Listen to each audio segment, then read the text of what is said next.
Welcome in everyone, this is Sean with MTG808 Jr. and today we're going to be playing some standard Pauper gameplay. We're going to be trying out our green-black energy list and playing against my buddy Nick, who we're not sure what he's going to be playing yet, but we'll be finding out soon. Before we jump into the game, just want to make sure everyone knows about our upcoming scholarship tournament this coming May. If you are enrolled in K through 12 and you live on the island of Oahu and you like playing Magic, you should definitely check out our scholarship tournament. First place is going to be walking away with $500 in scholarship money, and second place will be walking away with $250 in scholarship money. So now is the perfect time to break into standard Pauper, hone your skills, start practicing, and start learning as much as you can. So if you're hearing this, you're watching this video is one of many videos that are going to help you understand standard Pauper better. So we're going to jump right into it.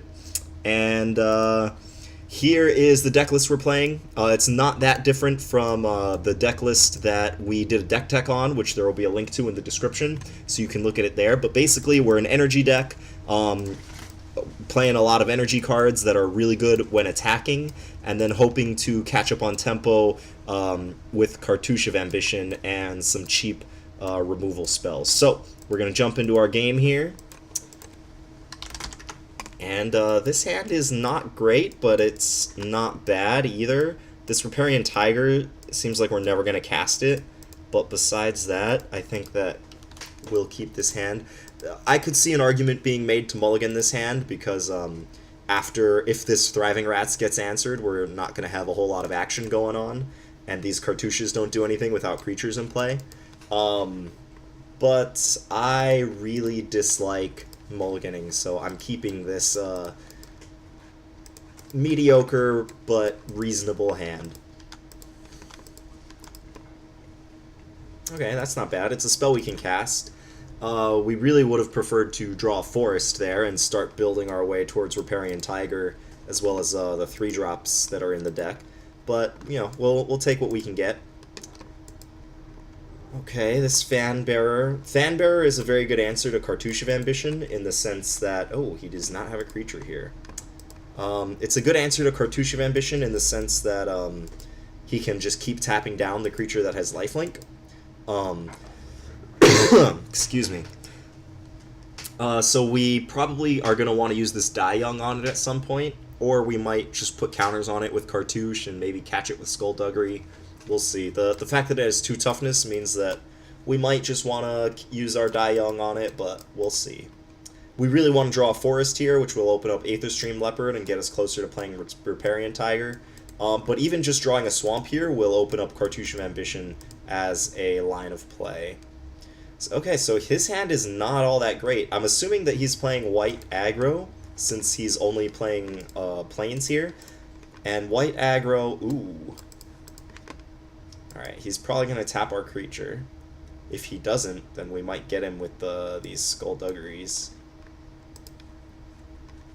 Yeah, here's the tapping. And let's see. I don't really want to use both these Skullduggeries on the Fanbearer, so I'm just going to cast Die Young here.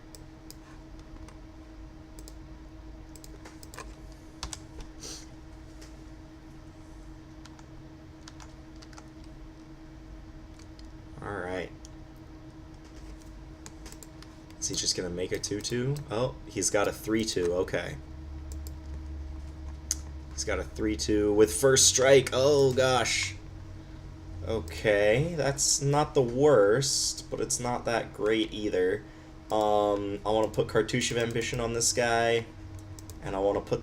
let's see, if I put the counter on the Unwavering Initiate, it'll become a 3-2 first strike.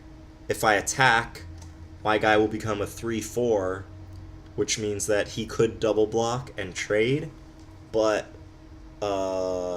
I'm not going to attack because I want to attack on a turn when I have Skullduggery. But I do want to shrink his first striker because killing his 1-1 is not that high of a priority since we can just block the 1-1. But shrinking the first striker is going to go a long way. He probably has a compulsory rest here since he had a very threat-light hand. Yeah, there's the compulsory rest. Okay, so we're going to be taking 4 here. Yeah, maybe I should have attacked with the rats. If I was putting him on compulsory rest, maybe I should have attacked with the rats because either he trades his board for the rat, or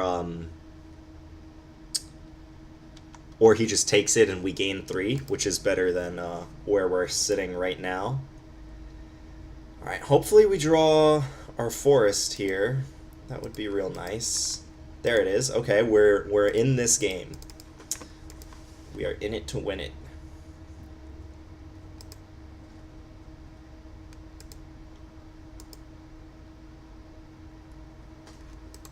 Okay, so our plan here, if he doesn't tap the Aetherstream Leopard before he attacks, then we're gonna get to use Skullduggery to get some value. If he does tap the Aetherstream Leopard before attacking, then I think, what does he have here? Oh, he forgot the Fanbearer has Summoning Sickness, I think.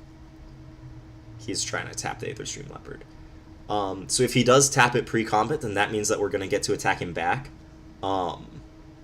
In which case, I think I'm going to put the Cartouche on the Leopard, and then use a Skullduggery to kill the Fanbearer. Because Aetherstream Leopard with Cartouche on it will outrace his current board right now. Especially with this Skullduggery in our hand.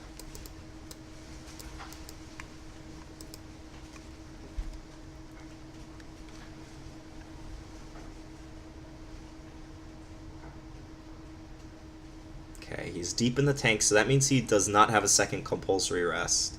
If he had a second compulsory rest, he would just snap it off and then go to town on us. Oh, so his guy is getting big. Getting real big.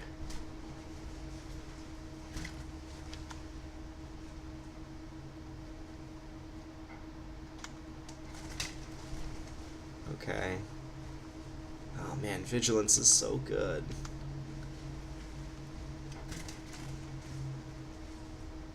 Alright, if we draw land, then we can Cartouche and Skullduggery.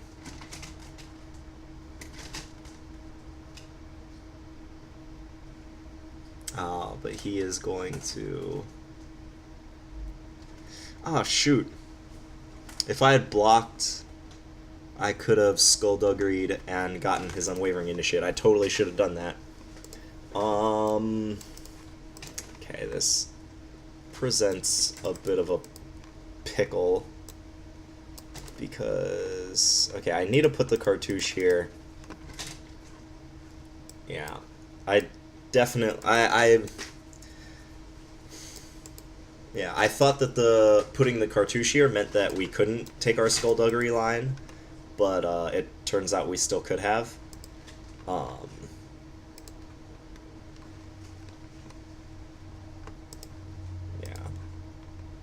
So this is unfortunate.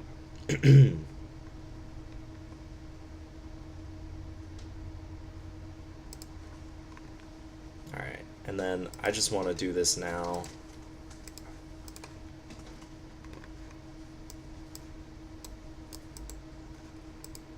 Oh, he has the Mighty Leap. Oh man, that means that he's going to get one more activation off of Fanbearer. Yeah, we definitely should have Skullduggery'd on defense last turn. Okay, we are not dead yet. We're only taking 6 this turn. And then we'll be able to gain 2 off of this next turn.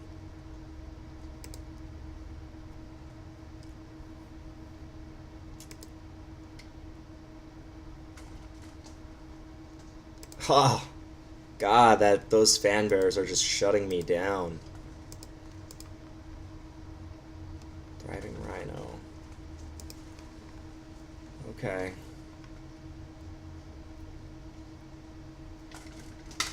Nope, that gets us. Fanbearer is too good. Mythic Common. Alright, yeah. That would have been a very different game if we had Skullduggery'd him. Well, if we Skullduggery'd him there, then he would have just Mighty Leapt us. So, I'm not sure that we for sure win that game. Because he had Mighty Leap in his hand the turn that he cast Skullduggery. Okay, let's see. What do we want here?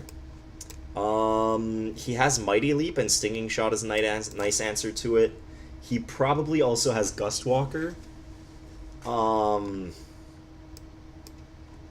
Those may be better than Supernatural Staminas. Yeah, I think I want to try this. I know he's playing Hone Kopesh, so I want answers to Hone Kopesh, and yeah. Dissenter's Deliverance is very good. So when we were playing the green-red dinosaur deck against Merfolk that had Hone Kopesh, I didn't really want to bring in Naturalize because if they don't draw their Hone Kopesh, then Naturalize just kind of rots in your hand. But this guy is a very good answer to Hone Kopesh, especially since it's cheap and an instant. And if they don't have a Hone Kopesh, then you can just cycle it away for real cheap. So I'm gonna try this out, see how it goes, and hopefully we do a little bit better this game. Man, he just had it all. That second Fan Bearer did it. We might have stabilized if he didn't have that second Fan Bearer. Alright, so that was an auto mulligan. This is a fine hand. If we draw a single forest, this hand just goes off. Driving Rats into Thriving Rhino with Cartouche. Yeah, we're keeping. Ooh, this is tempting. We are on the play, so we're going to draw this on our second turn, and then we have one turn to draw for us. We got to bottom this.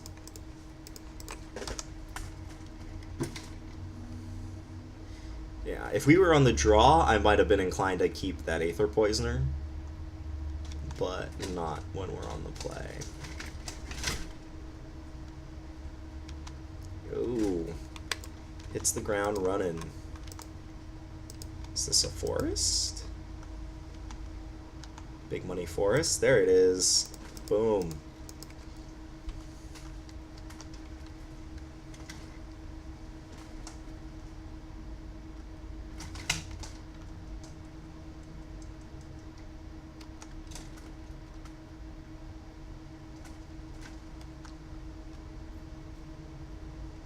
Ah, 2/2 first strike lifelink. What a dagger. Okay, well, he can't cast anything else unless it's a Hone Kopesh.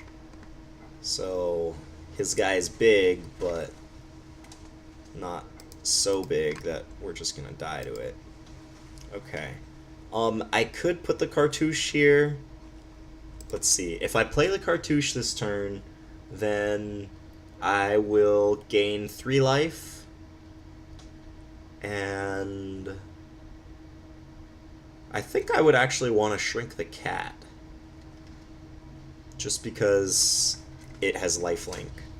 Yeah, let's try this. An argument could be made to play the Rhino, but since we have 2 Cartouches, I think that just trying to get into the lifelink race as soon as possible is going to be better than trying to add to the board. Yeah. Shrink that lifelinker. And then we're gonna get in.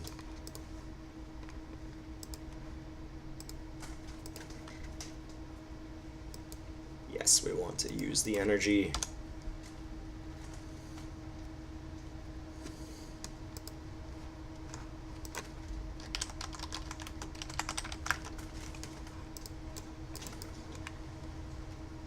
No. And a Fan Bearer. Man. Fan Bearer is too good against this deck. Ugh. This deck probably wants some Moment of Craving in the sideboard. Okay. We're gonna get a Forest, play it, and then play Thriving Rhino.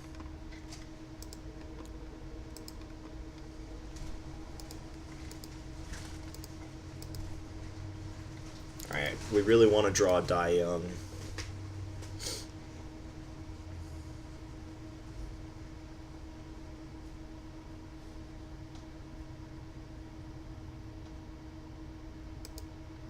gosh. His guys are all huge. And by huge, I mean they have 2 toughness. That is not what we wanted to draw. Okay, what are our options here? We can play Cartouche of Ambition, which is basically going to force him to keep tapping down Thriving Rhino. Where do we put the counter, though?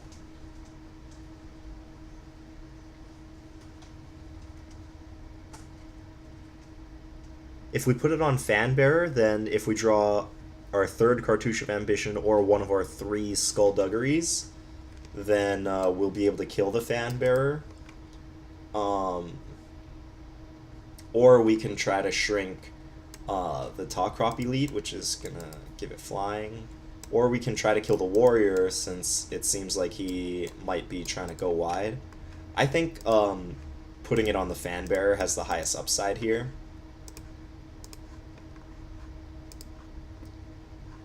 Yes. And then 1, 2, 3, 4. So he can triple block to kill this if he wants to. I think it's worth using the energy here.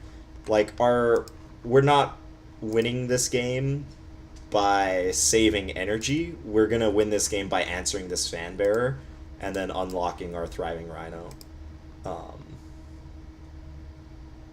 So we definitely want to put the energy into it there. Okay.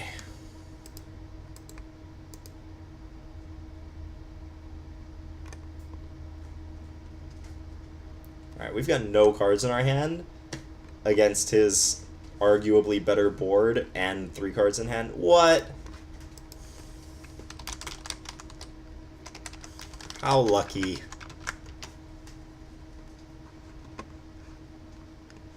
What a luck sack. A sack of luck.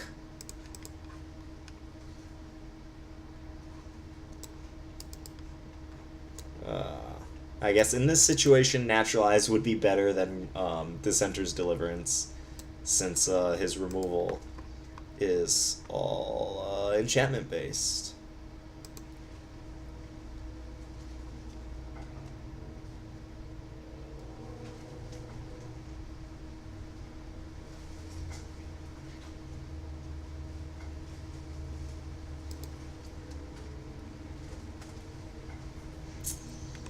He's just gonna tap this when I go to attack, so I should probably just block. No, I need to try to overwhelm this Fanbearer with creatures, so I want to keep my creatures.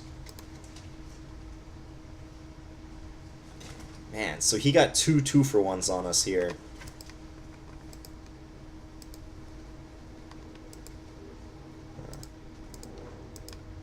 If this were a Naturalize, we would be in very good shape right now. But it's not.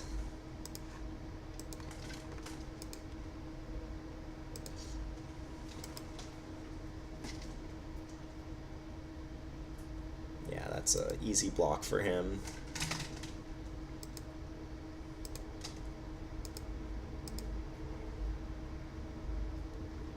Yeah. Really wish that was a Naturalize.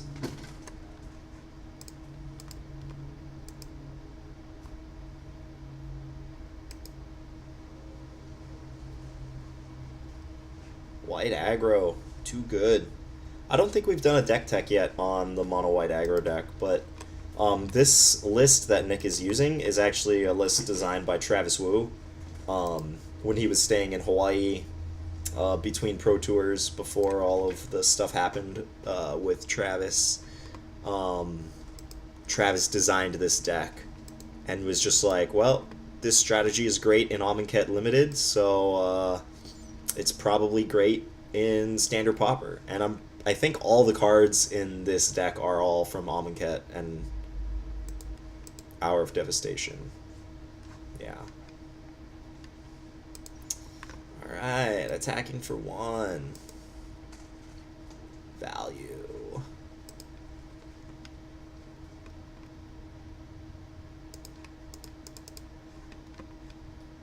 Okay. Yeah, So the pitfall of kind of leaning very heavily on a cartouche of ambition is that you are very susceptible. Excuse me. You're very susceptible to removal. And yeah, every time we've played a cartouche of ambition this match, he played a compulsory rest. So that is no bueno. Maybe the correct strategy to combat this is to sideboard in duress, but I don't know how much I like that because duress, like in a situation like this, he has one card in his hand. I mean, it might be a trick, but it might not be, right? So if we draw duress right now, it would just be a big old blank.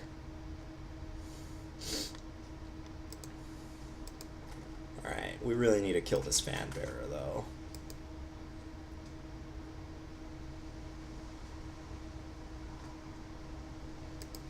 So we're taking 6. That puts us to 8. We're just going to die when he exerts the Talkrop Elite next turn. Yeah.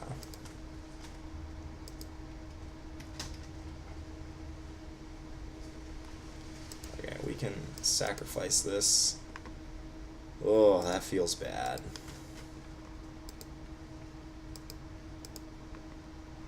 Alright, and we drew a land. Oh, okay. Not good. So this deck probably wants a split of Naturalize and Dissenter's Deliverance in it. And maybe even some Moment of Craving. So let's switch it up. And let's get rid of... Let's get rid of this. Get rid of that. Cut one Puzzle Knot, and let's get Moment of Craving in here. Just need more removal. Cheap removal, that is. Alright, and then we're going to run it back.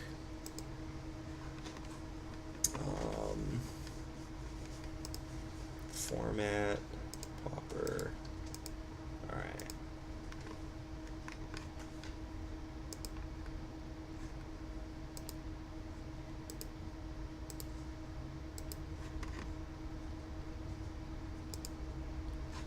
Okay, hopefully we can win a game here.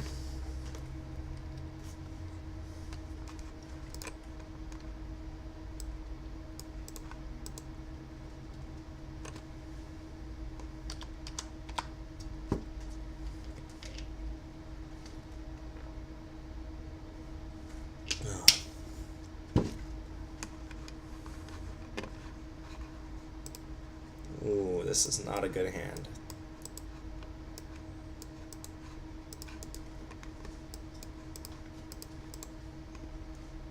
This is not a good hand either.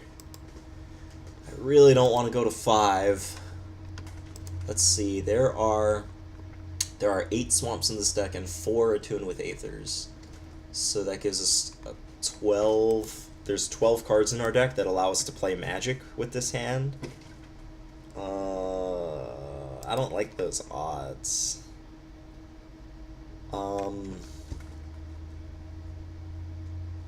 Yeah, it's like a 1 in 5. I mean, we do get to scry, and we have 2 draw steps after that. That's like a 50% chance to play Magic. Well, like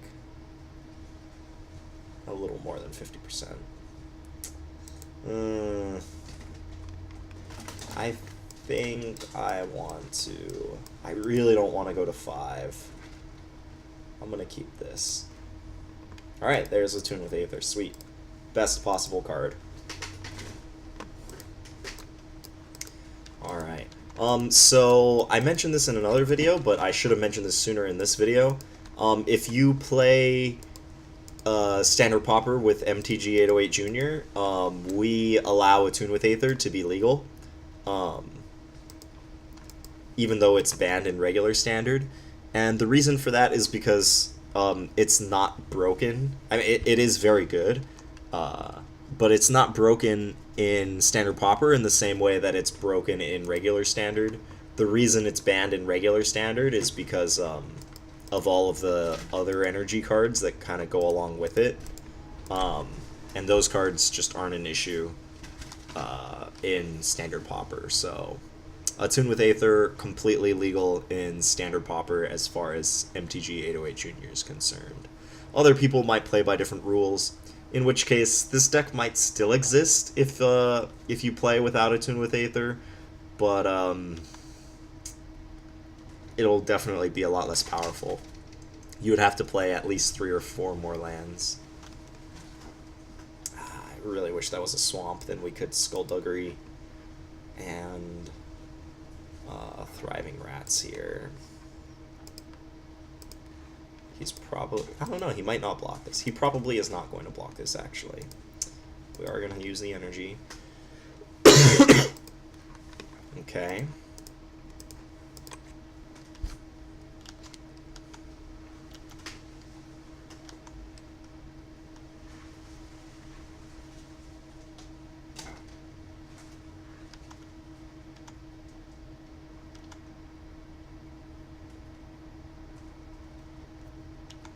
Alright, I'm just going to go to 14 here. I don't want to double block it.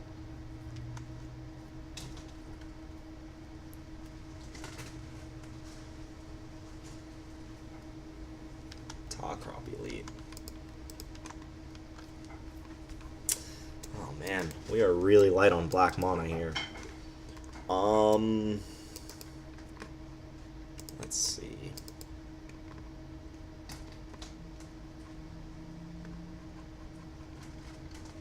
So if I attack with both of these, I would want to grow the rat, and I would want to buff the poisoner. I'm gonna attack with both. And the reason I'm attacking is because my plan is to block Unwavering Initiate with Aether Poisoner next turn. And I need to attack because since he has evasion, I can't just sit here and do nothing. So I need to be trying to race him.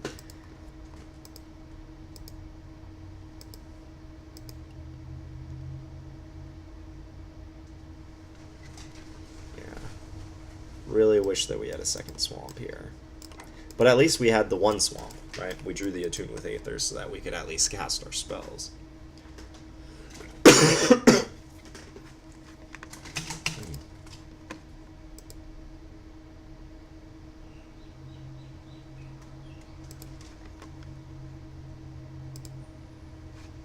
Alright, he's in the tank.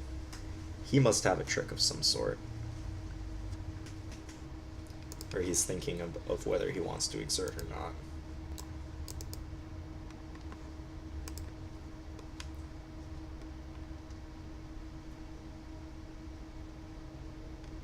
Yeah, he's not exerting the Crop Elite. Oh, and he's not... Okay.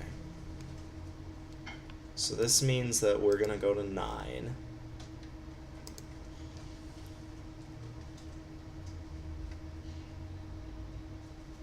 Sacred Cat, okay.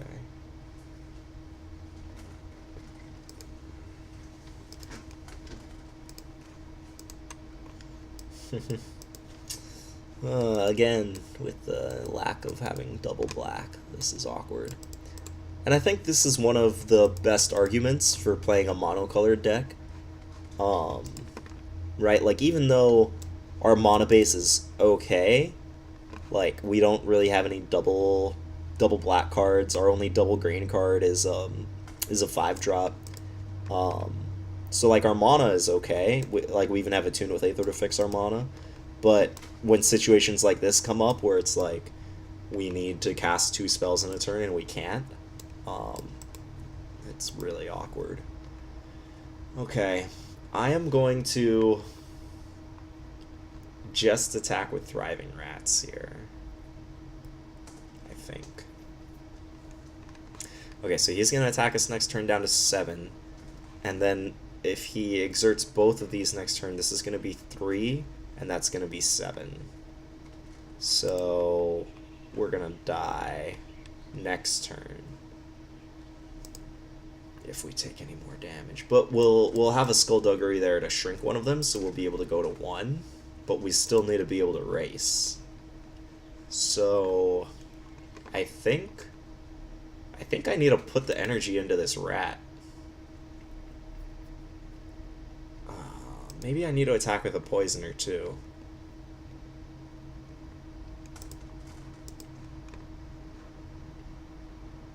Like, he's just gonna insta-block the poisoner here. So maybe I should attack with both poisoners?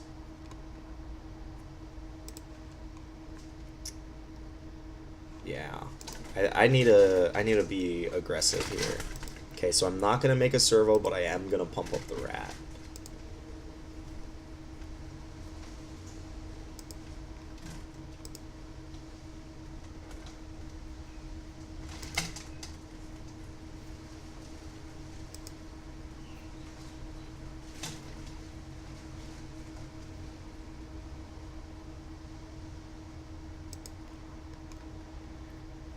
If he has Mighty Leap here, then we just die.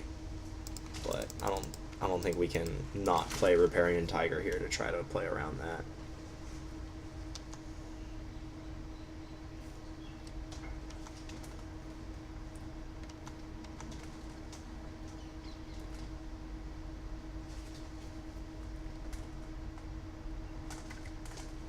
No.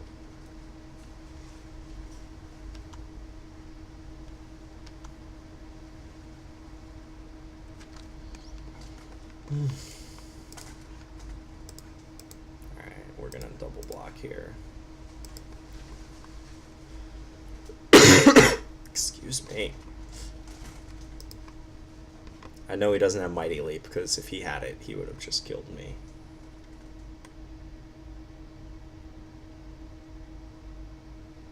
Oh.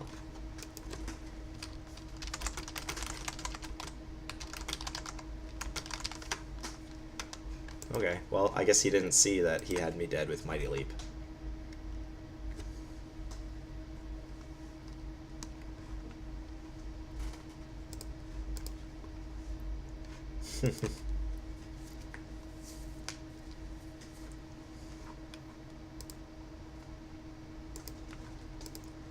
Alright, that was probably the absolute worst card that I could have drawn there.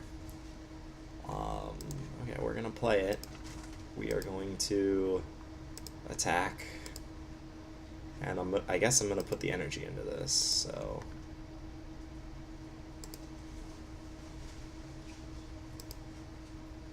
Take that.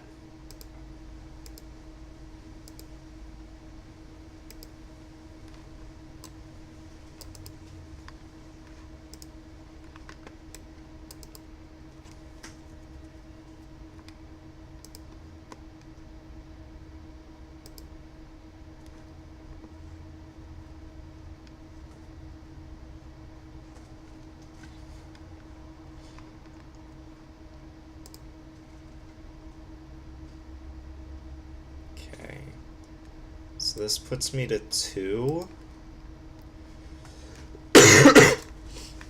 Okay.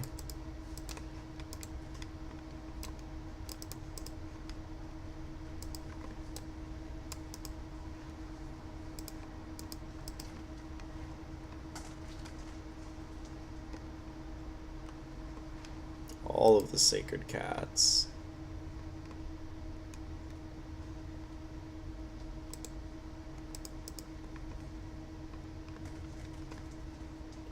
I think I just need to use my mana here. Just try to kill a Sacred Cat. Kill half of a card here.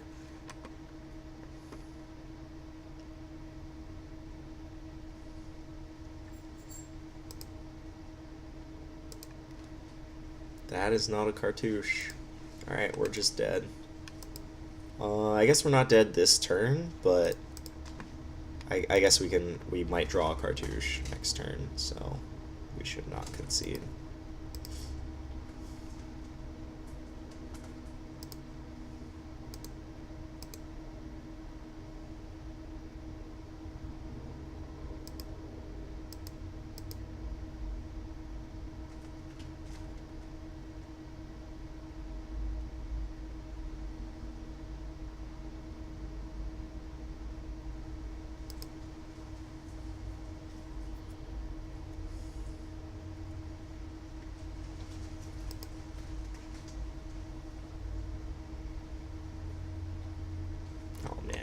Hopefully he goes for the rub-ins and attacks with everybody.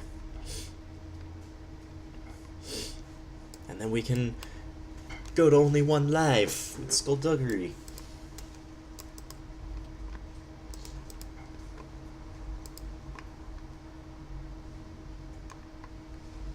Oh, no, never mind.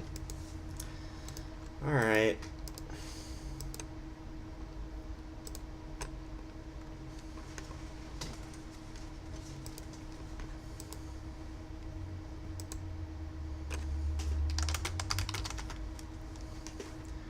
Okay. So I want Naturalize. I think I want Stinging Shot too. And I definitely want Moment of Craving. So what do we not want? We don't want Supernatural Stamina. He has, like, Skullduggery has not impressed me against him. So I'm gonna cut one. Let's see.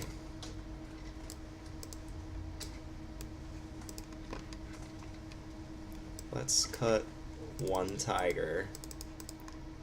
And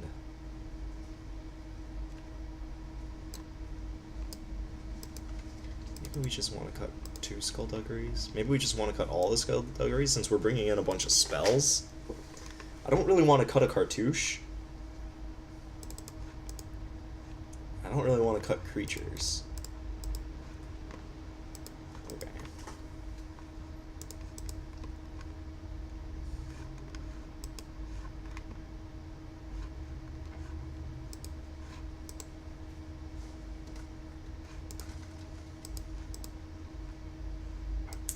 Ooh, okay, this hand looks great.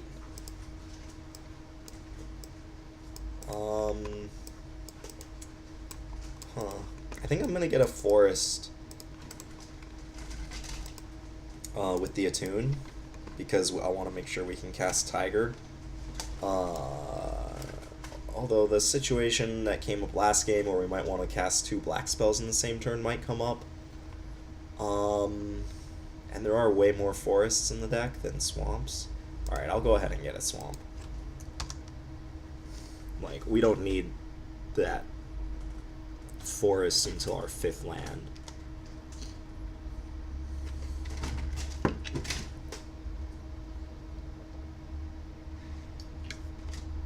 Okay, no turn 1 play. And there's our forest. Sweet. Aether Poisoner, I choose you.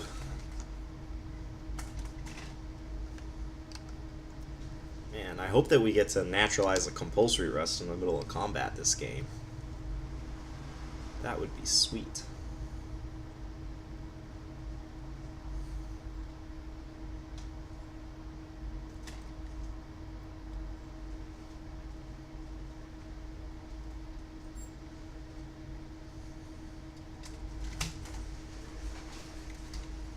Bishop Soldier. Interesting.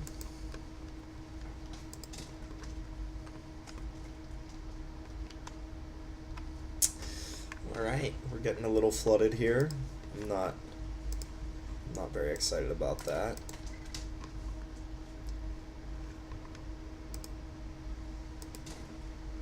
Just gonna start making servos.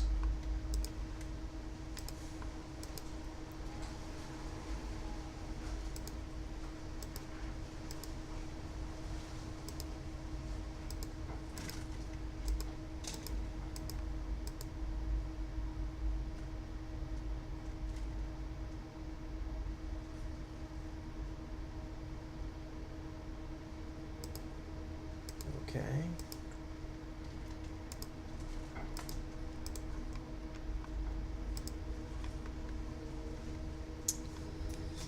I'm going to attack. Excuse me. And then we can double block with the 2 servos if he doesn't block here.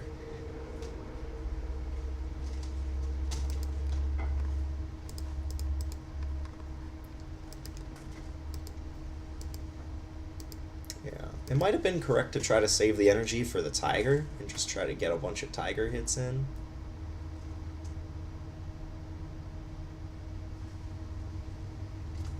Ooh.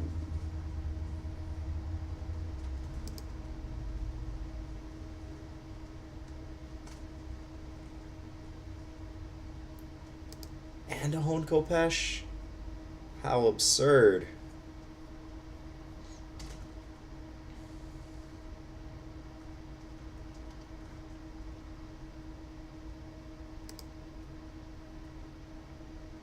He's not equipping? Huh. I guess I get blown out by a, whatchamacallit, moment of triumph here. But I think I'm going to try to make this trade.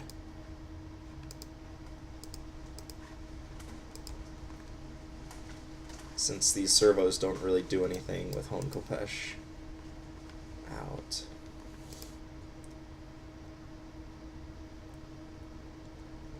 Yeah. It feels weird that this deck, like, my deck is going bigger than his, but he, like, his creatures are arguably better than mine right now. I don't want to really bump up the rats right now. I just want to save my energy for... Well, no, that might be a lie, because I'm going to have the Thriving Rhino energy as well. So if I attack with the rats, he's just going to take it. So that would put him to 16. And then I would have enough energy for 2 pumps on the tiger. That's pretty good.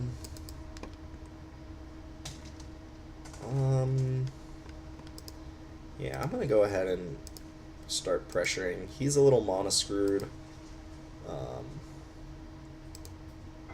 He did not play his 4th land on turn 4.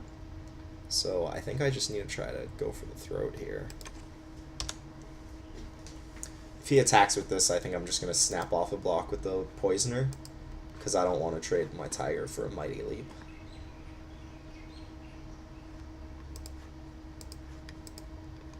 Compulsory Arrest. No. And we already used the Naturalize.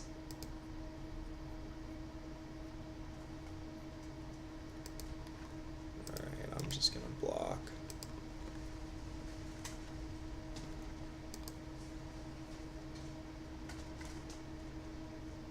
Seriously? Seriously, the cat. Alright. I'm gonna bump up the rats. That was a decent draw.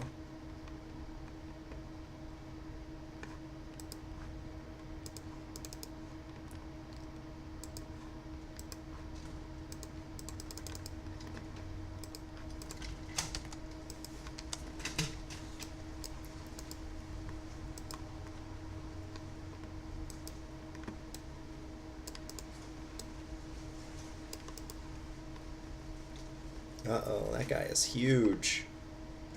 Huge.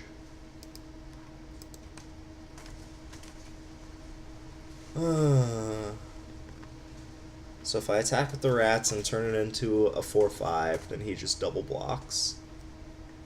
I guess that then opens up the rest of the team. So I think I attack with the rats and the rhino here. If he double blocks, then the rest of my board position is going to hopefully be able to take over. Hopefully he doesn't hit a 5th land to start embalming these things. But even if he does, I want my rhino to be bigger than it. Yeah. You get your awesome trade.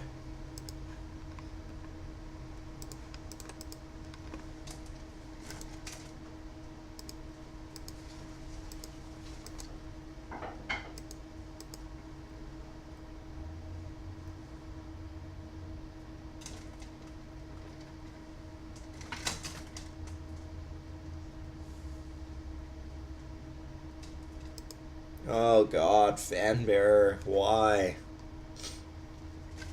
He's probably gonna embalm the cat and equip it.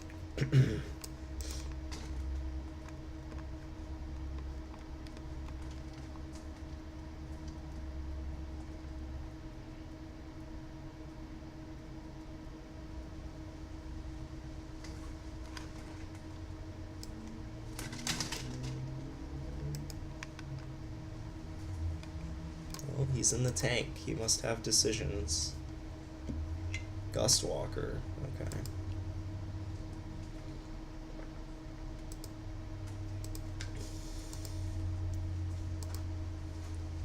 Not a land. Ooh.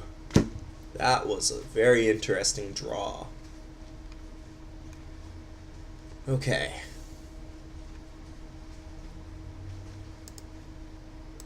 So if I put it on the rat, put the -1/-1 on Fanbearer, and then pump up the rat is going to be a 3/4.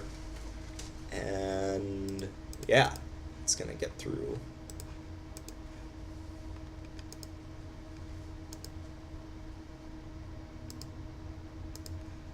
So I put it on the Fanbearer because I can draw Quarry Hauler to put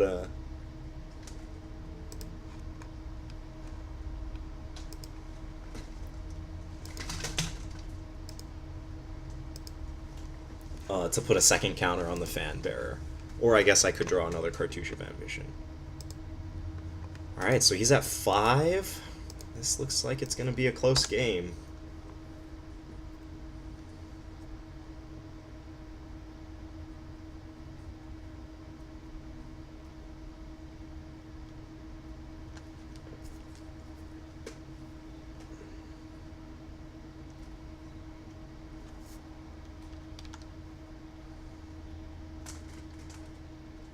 He's not attacking. Yeah, that's probably a good call for him. Huh? So he...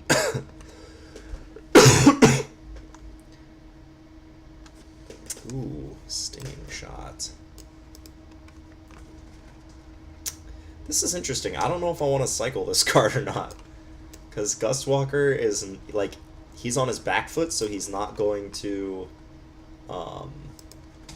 he's not going to exert Gustwalker anytime soon. He must have a Mighty Leap, though, at which point I'll be able to use the Stinging Shot. Yeah, that's gotta be it.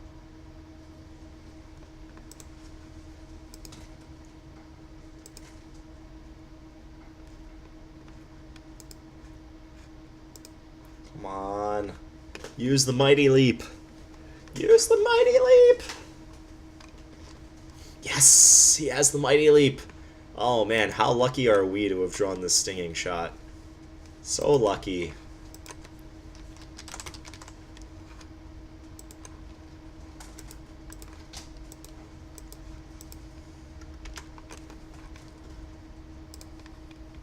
So lucky. Alright. I think we win the game from here.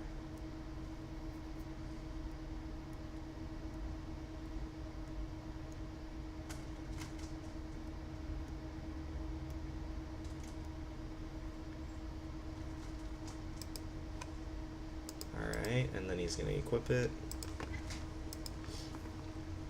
That's fine.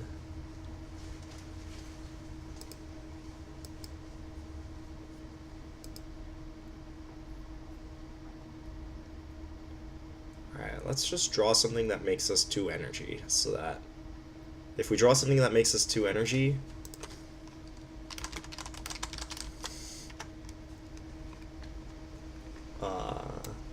then we'll be able to attack with Thriving Rats and put him on, like, he has to chump block. Okay, we drew a land.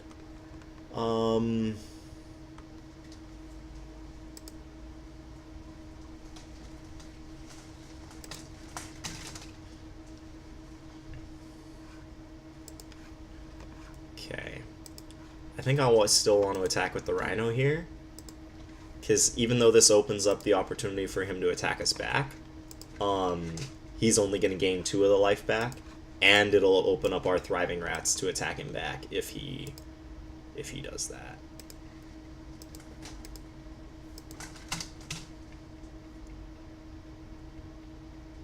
Ooh, there's his 5th land. So he can start unearthing these, but that'll be at the cost of not being able to tap something.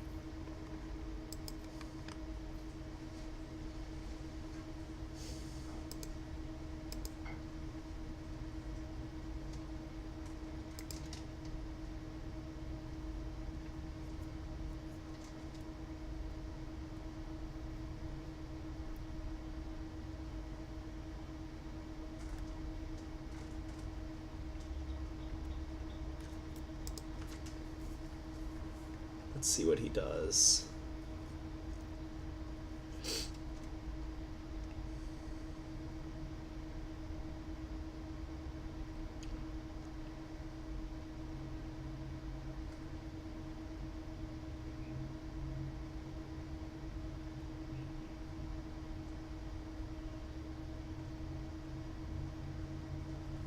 Yeah, this is a really tough spot for him. Because if he unearths... I think if he was going to unearth, though, he shouldn't have attacked with the Sacred Cat. Because he would want to chump block with the Sacred Cat. To buy him some time.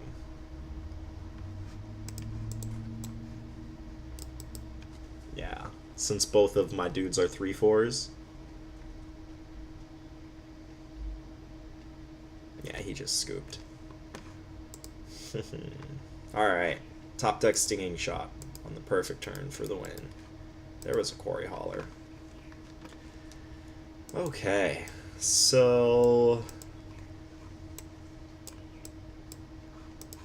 let's see. Alright, I like our combat tricks. I think they're much more impactful than Skullduggery is in this matchup, since he doesn't have any 1 toughness guys. I'm pretty sure his deck is playing Oketra's Avenger, but he might have sided them out since I have Skullduggery and Cartouche of Ambition. And we saw the Bishop Soldier, so I'm imagining that he's playing the Bishop Soldier instead of the Oketra's Avenger. So in that case, I really like not having Skullduggery. And then the Naturalizes for his enchantments, Moment of Craving, to have more answers to Fanbearer. Yeah, I'm liking this. I'm not sure if this deck should have Khopesh in it. Like, our dudes are they kind of like get big on their own. But man, when we're playing against this deck, like, his 1, 2, and 3 drops are like bigger and better than our like dudes. Okay, if this hand had a swamp in it, I think I would keep it. But as is, I think I have to mulligan it. Okay, this is fine. Alright, we'll keep that on top.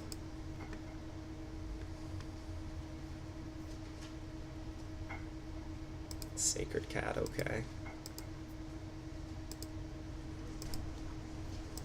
Gonna go get a swamp.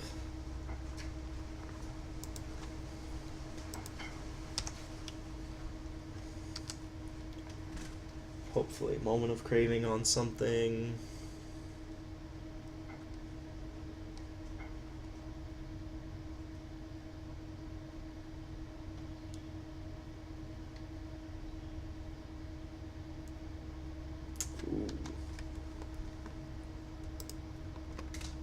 Alright, we're just gonna do this now so that Mighty Leap doesn't save him.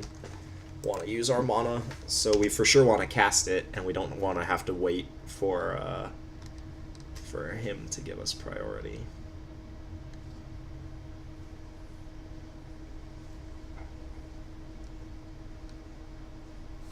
Okay, so he's stuck on 2. Let's see. I am going to get a swamp here. Well, maybe I want a forest, because I want to cast Riparian Tiger. Yeah, I'm going to get a forest. And same thing, just casting this now so that Mighty Leap doesn't get us.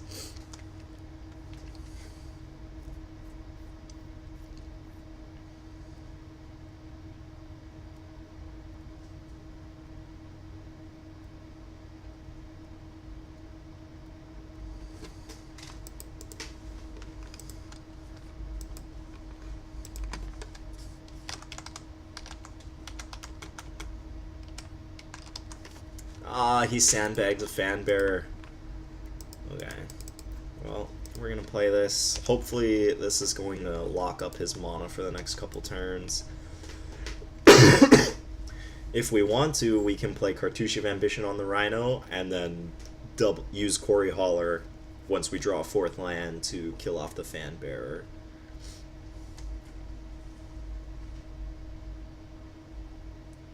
Or he might just have Cartouche of Ambition here.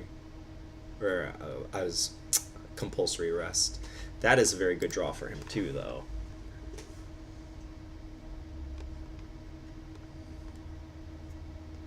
So he doesn't have to tap our dude.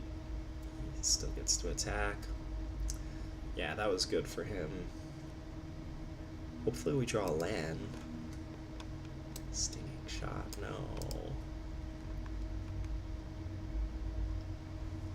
Alright, I'm gonna play the Cartouche here and hope to just draw a land for Quarry Hauler.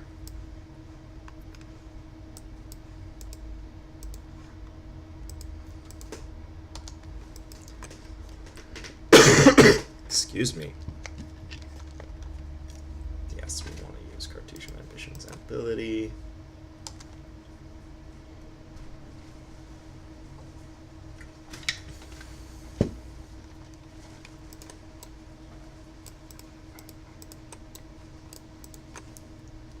So we're taking 5 here, puts us to 13.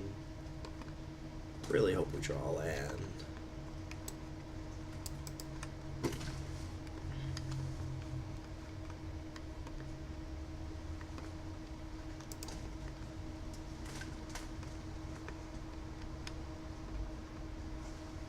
Second fan bearer. Fan bearer is too good. Too good. Oh god. Really wish this stinging shot was just a land. Alright, I think, well, I'm gonna enter combat, make him tap me down. And then I'm gonna play Thriving Rhino.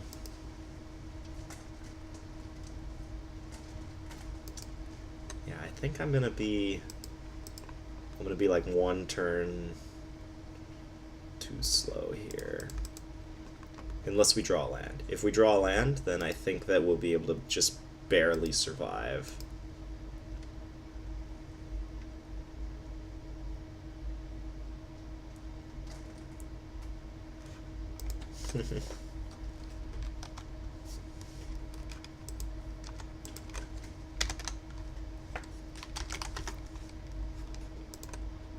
Oh, he's getting aggressive with that.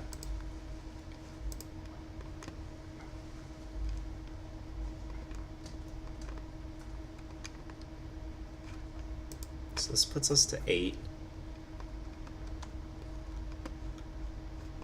Okay, we really need to just draw a land. Come on, land. Don't have a 1-drop. Okay. Land. Okay, great. Ha!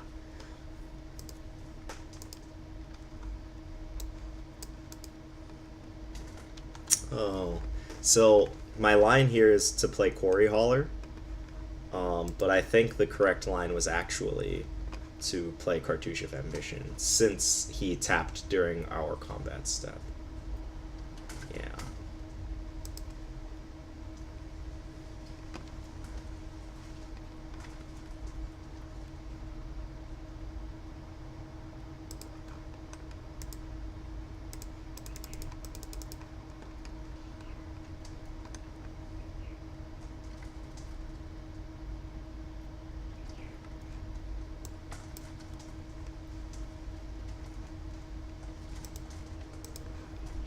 Fanbearer is so good. Such a good card. Add a counter.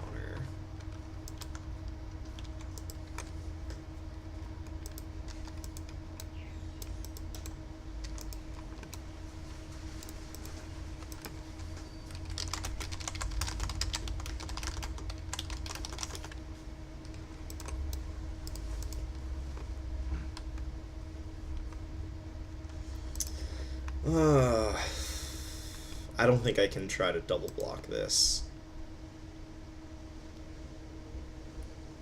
Because if he has Mighty Leap there, then I think I just instantly lose.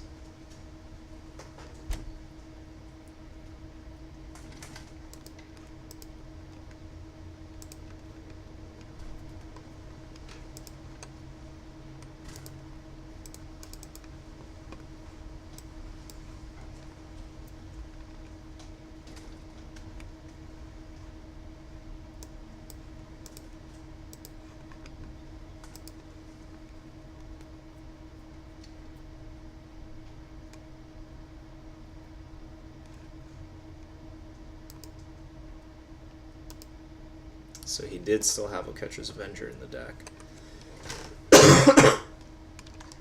And he had Bishop Soldier in the deck, too. Alright, I am going to attack with Thriving Rhino here. Because I'm going to gain 4 life from this. And he is only going to deal 3 damage with Bishop Soldier next turn.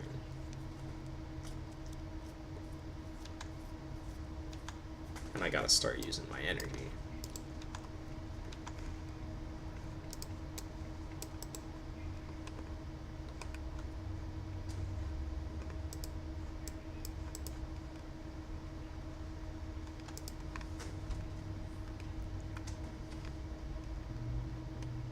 Kopash, no. No.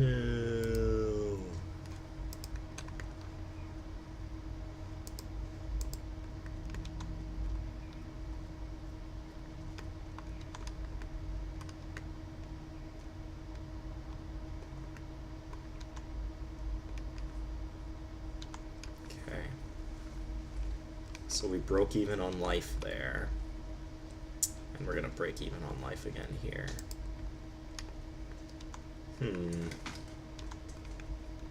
That was not a good draw. Alright, I am going to probably attack with this Rhino. And then if he makes this same attack, I'm gonna try to naturalize the Cartouche. And then block here. And if he has Mighty Leap, then I get him with Stinging Shot. If he doesn't have Mighty Leap there, then I think I just cycle Stinging Shot at this point. But I think he has a Mighty Leap in his hand, because he's not playing stuff.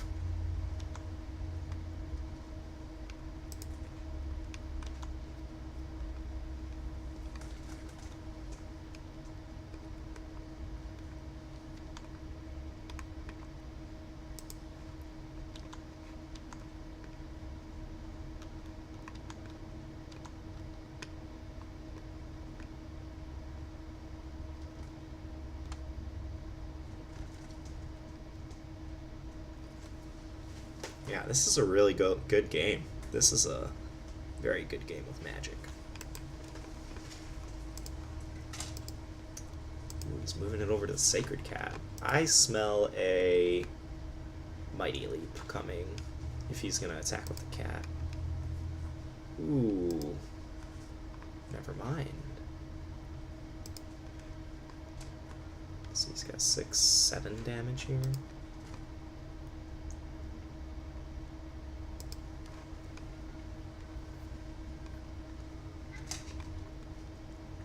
Okay, so I am going to naturalize the Hone Kopesh.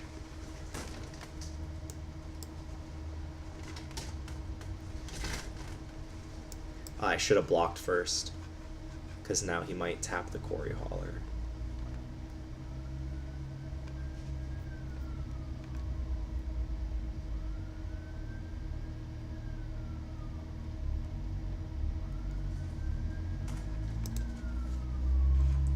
So he's gonna let me block.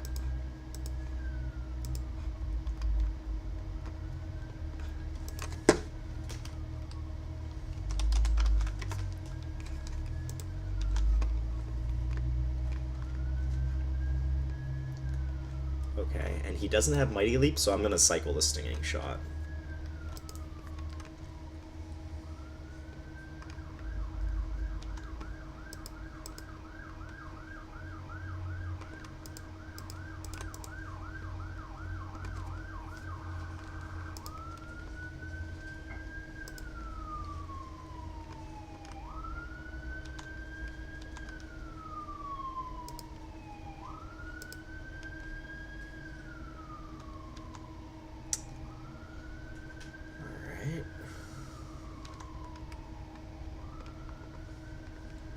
So he's gonna tap one of these. I'm gonna attack with the other one. Yes, I would like to spend the 2 energy. And then I think I want to hold the Attune for now. Just because I don't need the energy. I guess thinning my deck is relevant. Yeah, I'm gonna thin my deck out. Increase my chances of drawing a spell next turn. Like, holding a card in my hand to try to bluff him might be relevant, but at this point we're just both playing off the top of our decks. Like, if he has something, he's gonna play it.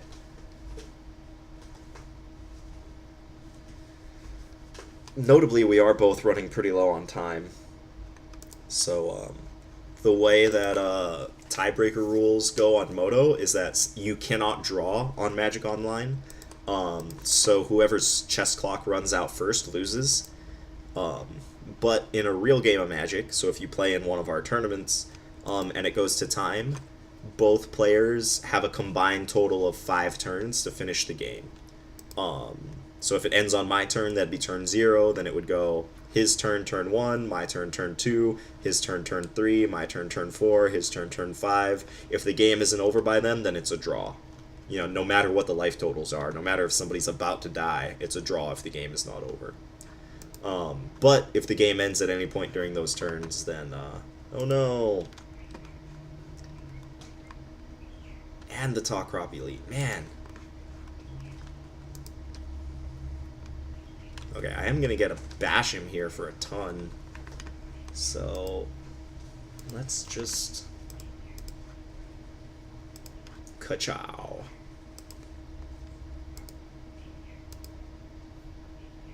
Maybe I should have thought this through a little more. So if he attacks and exerts, I just gained 11. So if he attacks and exerts, I can block 2 guys and then take 4. This is 5, so that's 9, 10, 11, 12. Yeah, I'm safe here.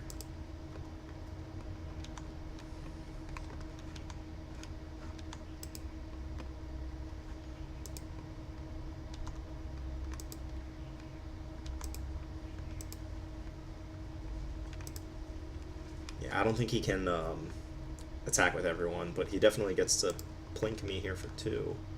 He's got no cards in hand. I'm just going to snap off a double block here.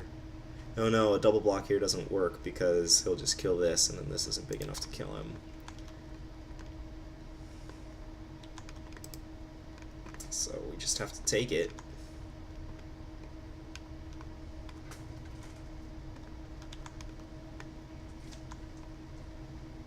Tiger. So this is a 6/7. He can block with 3, 4, 5, 6, 7. Okay, I'm only going to attack with this one.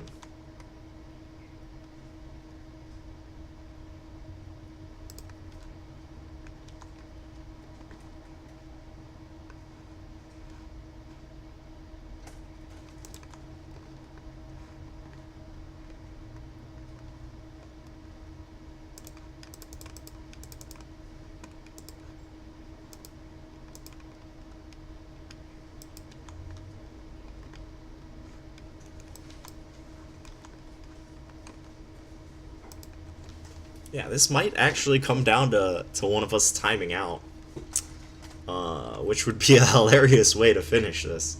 Maybe when I'm making these videos I should put no timer on. But, I mean, this is a real thing. Time is a real thing that you have to pay attention to when you're playing in tournaments, so it's good to play test with it on.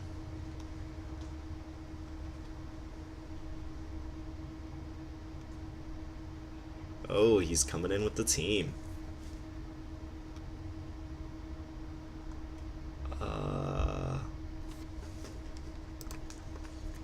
Okay. That's an interesting decision.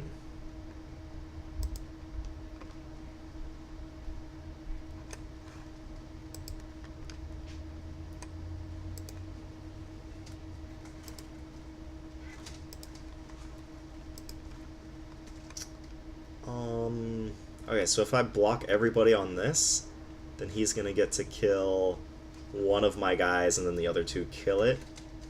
unless he has Mighty Leap, then he gets to kill 2 of my guys, and my guy doesn't kill his, so he gets a 2-for-1.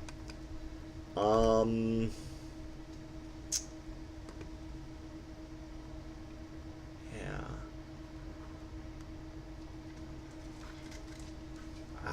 He has to have had drawn Mighty Leap. I'm not dead on this attack, so I think I'm fine just taking this, and then...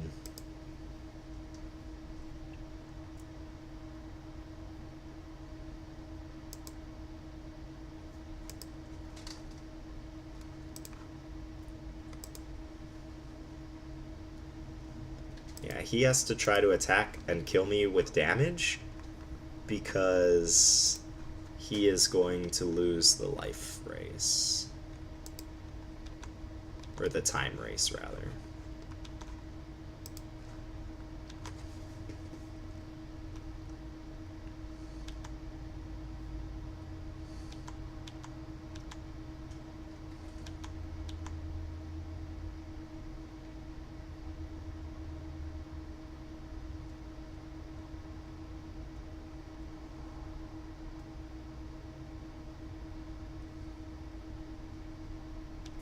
Uh-oh. That is not good. He might actually be able to kill me with damage now.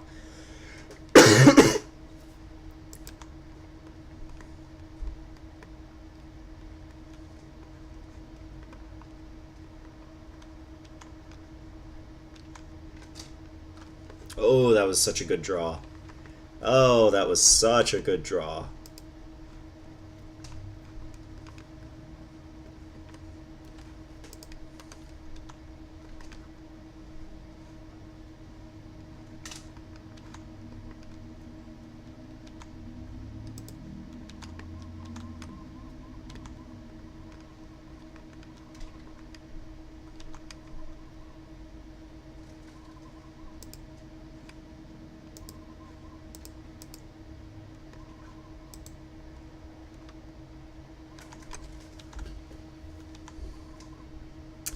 It might have been right to kill one of those Talkrop elites, but if he attacks me with everyone, then I think I just kill him on the crackback.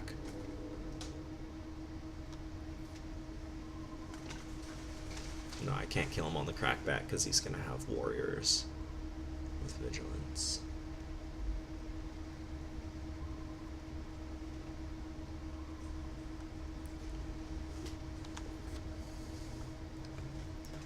Okay, so this is going to be 6 damage.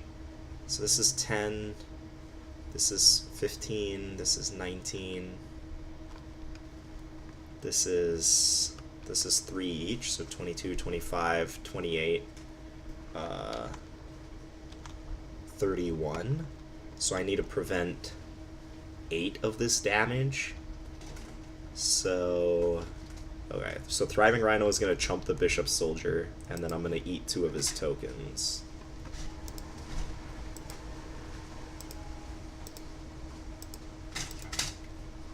So this is, I'm taking 6, 10, 15, 19.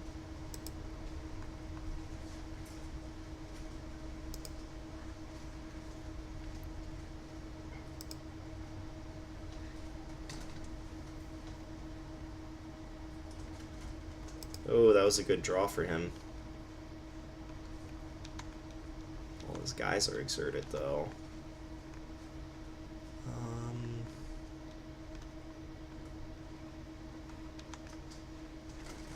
Yeah, I'm just gonna win on time here, but I'm gonna attack. I should have played Thriving Rats first, so I put a counter on it.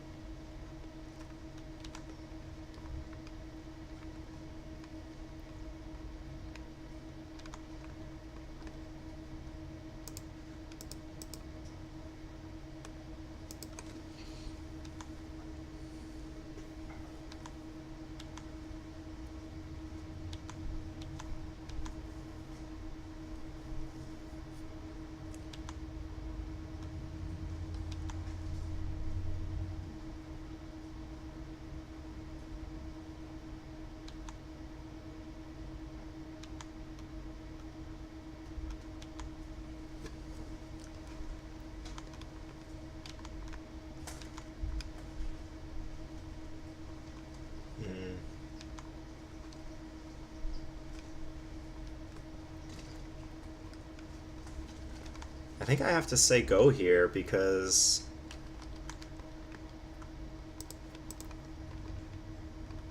I need to survive this attack. And then I win.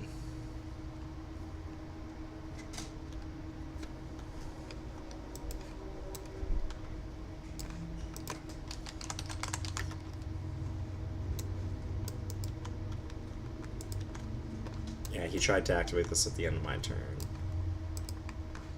Alright. So he's timing out here, but if he exerts, he's gonna have 8 damage in the air.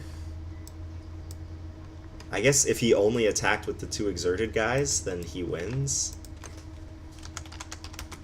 Yeah, I missed that line where if he only attacked with the exerted guys, then he wins, or with the flyers, then he wins.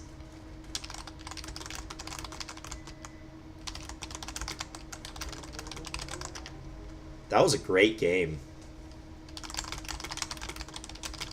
Oh man. Yeah, so Lifelink ends up with some really long drawn out games. It might have been wrong for me to kill the Fan Bearer with Die Young instead of a Talkrop Elite, but yeah. And I don't know, cycling the Stinging Shot might have been wrong as well. Okay, well, thanks for watching. I hope that you learned something. I definitely learned something. Every time I play Magic, win or lose, it's always good if you're able to play good close matches, which this definitely was. And if you were able to learn something, which I feel like we definitely did, we made some tweaks to the sideboard.